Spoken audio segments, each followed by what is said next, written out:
Se confronter avec la part la plus sombre de l'histoire allemande. Pour ces élèves de seconde, la semaine est consacrée au nazisme et à l'extermination des Juifs. Des photos, des destins pour apprendre et mieux comprendre. Pourquoi penses-tu qu'il a été pris en photo comme ça?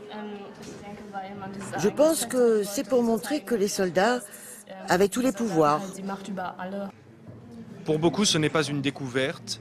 L'histoire du Troisième Reich se transmet d'abord dans les familles.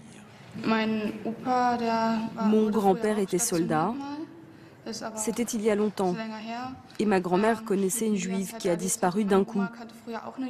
C'était sa voisine. Elle jouait souvent avec elle.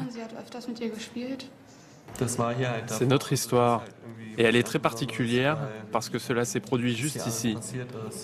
On vit aujourd'hui comme si rien ne s'était passé et on ne pense pas à cela chaque jour. Alors les jeunes générations vont-elles oublier peu à peu? C'est aujourd'hui en Allemagne une question cruciale. Pour moi, ça joue toujours un rôle. Je me sens toujours mal à l'étranger, je me sens concernée et coupable. La transmission est donc vitale. Au musée juif de Berlin, les élèves vont poursuivre leur apprentissage. Et dès le début de la visite, leur guide va se rendre compte du chemin à parcourir. Est-ce que peut-être vous connaissez ces noms inscrits au-dessus?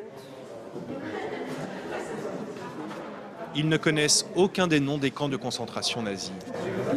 Tous ces noms qui mènent vers l'obscurité. En 2012, un sondage a révélé qu'un Allemand sur 10 ne connaît pas Auschwitz. Il faut donc expliquer ce qui a conduit à l'Holocauste, montrer ce qui se passait dans le Berlin des années 30. Peuple allemand, défends-toi, n'achète rien chez les Juifs. Et la plongée dans l'histoire se poursuit, glaçante.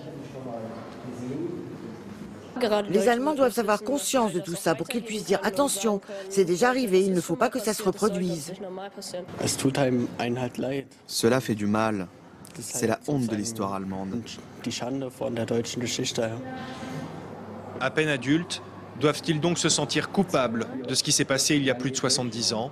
Sont-ils eux aussi responsables? On peut être coupable de quelque chose qu'on a fait.